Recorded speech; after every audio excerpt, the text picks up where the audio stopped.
Mahlzeit Leute, herzlich willkommen bei einem neuen... Hey, what are you doing? I do the videos around here. Ja, ich mache das Video, weil du noch im Bett lagst. Yeah, but you know I do the videos. You're responsible for planning and doing the schedule and all that because Ordnung muss sein, you know. But I do the videos around here. So get out, come on, move. Ja, okay, du bist jetzt hier, ich gehe. Unbelievable. You stay in bed for another 5 minutes and he's already here doing the video. Anyway, why did you get up so early? Why do you have to get up so early to do the video? Ich konnte nicht den ganzen Tag nur auf dich warten. Wir haben einen Plan, den müssen wir einhalten.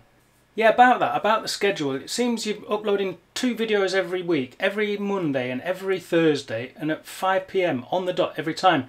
It's like, how do you manage to keep to that tight schedule? How do you manage to sort of be just recording at the right time? It's like almost as if you were pre-recording them and not actually recording them on the day. Oh Mann, bist du hohl, eh? We pre-record them, don't we? We do, don't we? And talking of which, if we're pre-recording this, why do we have to get up so early? Du weißt ja, lieber englisches Ich, der frühe Vogel fängt den Wurm. The early bird catches the worm. Don't you mean, Morgenstund hat Gold im Mund? Oder vielleicht sogar, wer zuerst kommt, mal zuerst? Interesting subject. Shall we look at German proverbs and their English equivalents? Mahlzeit, Richie here again, welcome back, and as I just said in the intro, I will be looking at some German proverbs and their English equivalents today. This idea came from a comment I received under one of my videos from last week or the week before. I can't remember who gave me the suggestion, but it was a very good suggestion. I thought, yes, let's look at that, and I did a little bit of research. Research, sagst du wieder. Du warst ja wieder bei Wikipedia, ne? Yeah, I was extensively researching the idea of German proverbs, Wikipedia, and got this list. Now, bear in mind that this list is a list of German proverbs, specifically the German proverbs, with the English equivalents or English translations. I'll post a link down below if you want to call up the full list. And what struck me about this, well, I've always been aware of this. There are some certain sayings, common sayings and proverbs that exist in English and German. They have direct equivalents. They are almost word for word the same, or there's a slightly different translation, slightly different similes or slightly different metaphors are used, but there is a direct equivalent. That's going to be the first part of this video, where I will just look at proverbs that exist in both languages with a direct equivalent. And then I've also noticed that I am familiar with certain, there seems to be direct equivalents, or at least a translation, but I seem to find that some are more popularly used, more in common use in German, or certainly my own experience has been that I know certain proverbs because I speak German, and they seem to be more common in German, and some I only know from English. Now, this is obviously not going to be a comprehensive list, and it's also very subjective because it's my own subjective feeling, and also with German not being my native language. And I have not lived in Germany all my life. I've only lived here for, hold on, how long? 11 gazillion years. I'm obviously not going to be a representative source about the German language itself, but I've lived here long enough to get a feeling for some things, and there are certain proverbs that I know in German that I wasn't really aware of in English before. And then there's, of course, the other list, things that I was aware of that I hear regularly in English. There is a German equivalent, but I don't know it too well, I haven't heard it too well, and I feel it's not in too common a use. And then I've fished out some ones, a final list. My final list is just things that I've found really interesting. They're either new to me, or they merit further investigation or further comment. Just little oddities that I found really interesting. So let's get straight into the first list then. Bear in mind there's not been that much research into the origins of these proverbs whilst I've been going through them, because the video would have otherwise been 11 gazillion hours long. If, of course, you do know something about the history and the origins of these proverbs, please do comment down below, and we can make this a great little source of information, a reference guide for people wanting to know more about these proverbs. That would be great. Comment down below if you know more about them. Right then, the first one, German, aus den Augen, aus den Sinn. This one's an easy one. The English equivalent is out of sight, out of mind. Direct translation, needs no further comment. The next one's a great one. This is very common in both languages. The German is aus einer Mücke einen Elefanten machen. In English, the metaphor is slightly different, but it's very much exactly the same type of imagery. It is don't make a mountain out of a molehill. Next one then, besser spät als nie. In English, simply better late than never. Needs no further comment. Here's a good one. Beißt nicht in die Hand, die dich füttert, in German. Do not bite the hand that feeds you. Direct translation. Here's a good one. Here's a very common one then. In German it is besser ein Spatz in der Hand als eine Taube auf dem Dach. Literally, better a sparrow in your hand than a pigeon on the roof. And in English it's a very similar metaphor with birds, but it's better.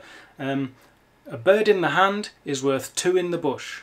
Another one that is exactly the same in both languages. Du siehst den Wald vor lauter Bäumen nicht. You can't see the forest for the trees. I really like this one. In German, it's really kurz und knapp. Ende gut, alles gut. Literally, end good, everything's good.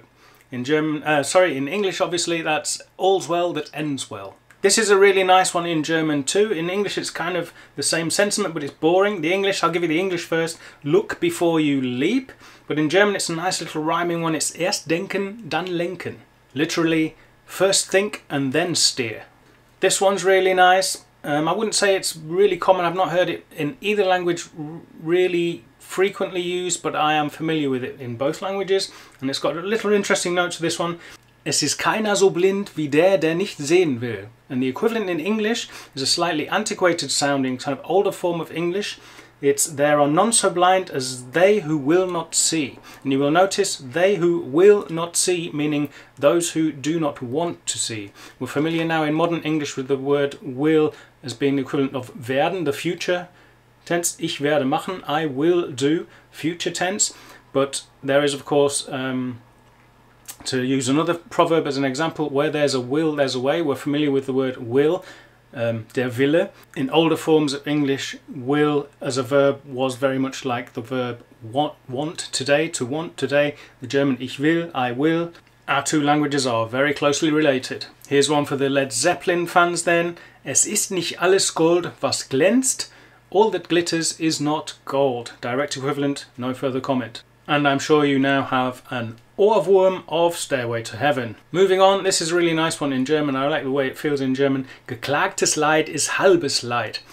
In English, a problem shared is a problem halved. The sentiment is the same, but I like this idea of geklagtes Leid.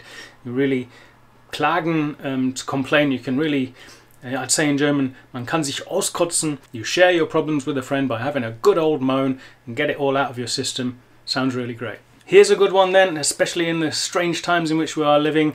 Hütet euch vor falschen Propheten. In English, that would be beware of false prophets. And what about leichter gesagt als getan? Easier said than done in English, of course. And then there is sich nicht ungelegte Eier kümmern. In English, we talk about crossing that bridge when we come to it. In German, it's formulated here as a warning, as a piece of advice. Nicht ungelegte Eier. Man soll sich nicht ungelegte Eier kümmern. In English, I know that phrase, and more speaking from in free speech, say, oh, we'll cross that bridge when we come to it. So we don't need to worry about this right now. We'll worry about it when the time comes, when it's necessary. It may not even happen. Which reminds me of an old saying my grandmother used to have, and my mother as well. If you were sat there looking with a miserable look on your face, she'd always say, cheer up, might never happen. This is one that I've added to the list with equivalents in both languages that I supposedly was aware of, but until recently I don't think I really knew that we use this in English. I was speaking to an English friend and he used this one, and I had to ask whether he was translating from German or whether that's one we actually use, and it's Man wirft keine Perlen vor die Säue. The translation in English is absolutely the same. It's do not throw pearls before swine. As you can see, there's a really nice old Germanic English word in there, swine, for talking about pigs. Pigs would be the more modern term to talk about pigs, but swine is of course a perfectly good English word to refer to these animals. And the idea is, of course, the basic animal, the pig, unjustifiably associated with being a dirty animal. They're not at all. But anyway, for the sake of this proverb, they are a simple base animal that wouldn't appreciate the beauty of of pearls. Schlafende Hunde soll man nicht wecken. Let sleeping dogs lie, we say in English. Now here's one I've heard a lot in German, and to be honest, I've got to admit I've never really understood what it meant, but until I looked up this and I've seen the direct translation. In German it's Selbst ist der Mann, and I always thought that was something to do with Selbst ist der Mann, something about being an unusual character or something like that, but the equivalent in English is if you want the thing done right, do it yourself. If you want something done properly, then you've got to take charge of it yourself. Selbst ist der Mann. Yourself, you've got to do it yourself, and I really should have known that. Being working selbstständig, selbst und ständig, I really should have been aware of that. Next one then, Teile und herrsche. In English that would be divide and conquer, direct translation. Here's a really nice one then, Übung macht den Meister. In English that's practice makes perfect. Practice makes perfect. In German it's practice makes you into a master. The phrase Übung macht den Meister is of course a good one for all of those wanting to learn German and practice their umlauts, those pesky umlauts, and not have to go around in life saying Ich übe mein Deutsch, Eichhörnchen. Verbotene Frucht schmeckt am besten. Literally in German it's forbidden fruit tastes the best. In English we say forbidden fruit is the sweetest. This is a particular favourite of mine in German. It is vom Regen in die Traufe. Literally out of the rain and into the eaves, but in English we talk of going out of the frying pan and into the fire. Maybe a good solution would be, if you find yourself jumping out of the frying pan and into the fire, talk to your nearest German friend and ask if he's got any Regen von seiner Traufe, any rain from his eaves. This is one everyone is familiar with. Wenn der Berg nicht zum Propheten kommt, muss der Prophet zum Berge gehen. The literal translation of that would be, if the mountain will not go to the prophet must go to the mountain. But in English we talk of Muhammad. If the mountain will not come to Muhammad, Muhammad must go to the mountain. Muhammad, obviously, probably the most famous prophet in the world. And I like the little footnote here that they've added about the meaning. If you cannot get what you want, you must adapt yourselves to the circumstances or adopt a different approach. Fair enough. Wer zuletzt lacht, lacht am besten. The English equivalent is he who laughs last, laughs longest. And again, I'm going to read out the little note because I like what they put there on Wikipedia. Minor successes or failures along the way are of no significance. The person who is ultimately triumphant is the only real winner. We're getting close to the end of the list of ones that I was familiar with direct equivalents. Let's carry on then with Wie du dein Bett machst, so magst du drauf schlafen. As you make your bed, so you must lie. Here's a good one. Wie der Vater, so der Sohn. Like father, like son. But I associate this like father, like son with being probably more English, and I'm also familiar with in the German, der Apfel fällt nicht weit vom Stamm. And that would take us back to our other video. If you didn't see the video about the German influence on American English, click on this link now and you can go and see that, or click on it later. Der Apfel fällt nicht weit vom Stamm. Says exactly the same thing. The apple doesn't fall very far from the tree. Now I think there is a direct equivalent of that in American English, but I don't know we use that so much. I'm very familiar with this, the saying like father, like son. It exists in German, wie der Vater, so der Sohn. But I always think der Apfel fällt nicht weit vom Stamm.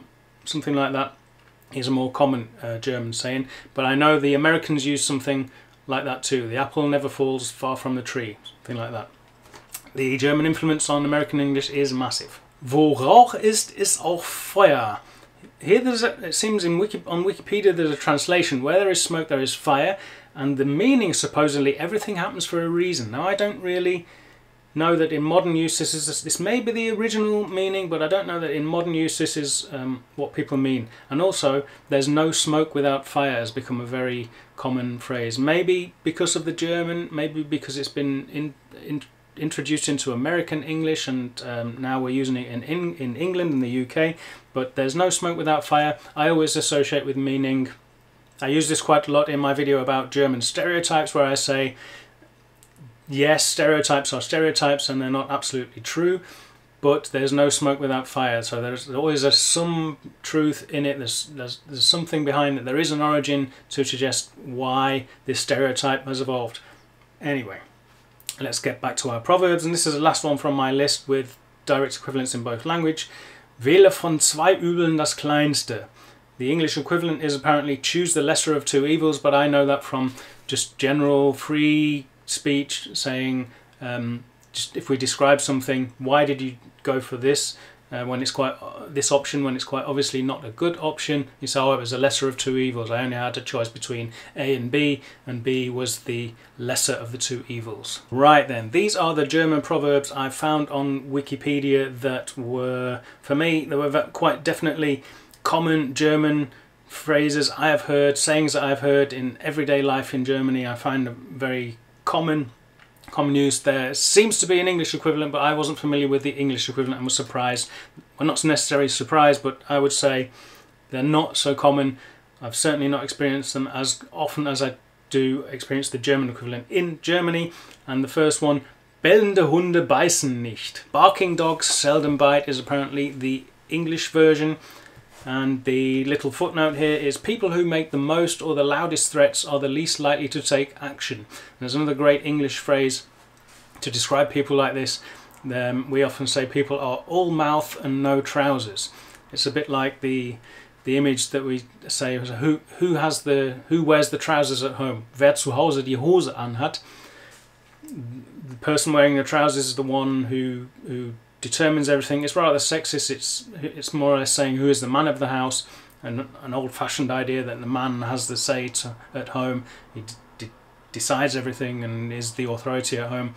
But this, all mouth, lots of blah blah blah, but no trousers, no authority, and no actions to back it up. Yes. Bellende Hunde beißen nicht. Barking dogs seldom bite. Seldom, that's another really nice word. It's quite obviously a word with Germanic roots. It's related to selten.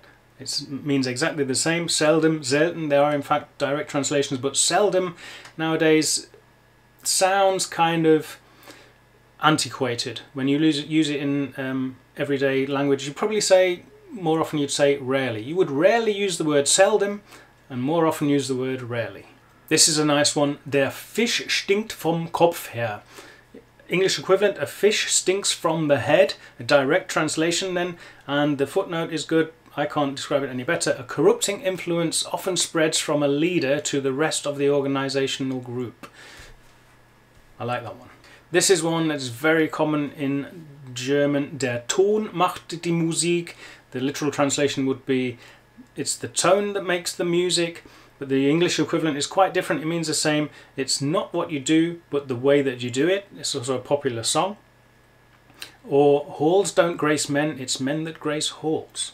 Certainly in German, der Ton macht die Musik is used for, not necessarily to say it's not what you do, it's the way you do it. It's not what you say, it's the way you say it. It means you can actually say quite direct, honest, uncomfortable truths. But if you use a nice tone of voice, you can do it. Apparently in English we do say all good things come in threes. I'm not really familiar with that. I may have heard it in the past, but I don't know now. But I'm definitely very aware. It's very common to say in German, alle guten Dinge sind drei. Why good things come in threes, I have no idea. If you know the origin of this proverb, please do comment down below. Don't particularly know what's so good about the number 3 and why good things come in threes. Den Teufel nicht an die Wand malen. Apparently in English we do say do not paint the devil on the wall. I honestly can say I have never heard that in English use, but in German that's very common to hear. Male nicht den Teufel an die Wand. Is it not something like don't tempt fate in English? Would that be more common? This is a common one in German. Kehre vor deiner eigenen Tür. Apparently in English we do also say sweep your own doorstep clean. It's very similar for me to the saying people in glass houses shouldn't throw stones. So take care of your own faults. Worry more about your own faults before criticizing others. Hör mal, englisches Ich. Dein Video ist aber ganz lang geworden, oder? It's not often I admit that German me is right, but in this case I think I was just doing the editing with this video, and we've got to 20 minutes already. It's getting far too long. I've got a whole load more to come that I've recorded. I think I'm going to leave it there. I'll make 2 parts out of this video. This was part 1. What I will do is I will leave you with some quick funny outtakes from part 1. Easier said than done, apparently. Easier said than done. And what about leichter gesagt? And what about leichter gesagt?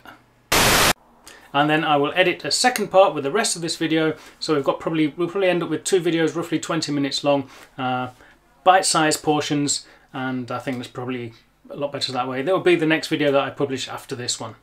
Anyway, that's all from me for today. I hope you enjoyed the video. If so, please do like and subscribe if you're not already subscribed.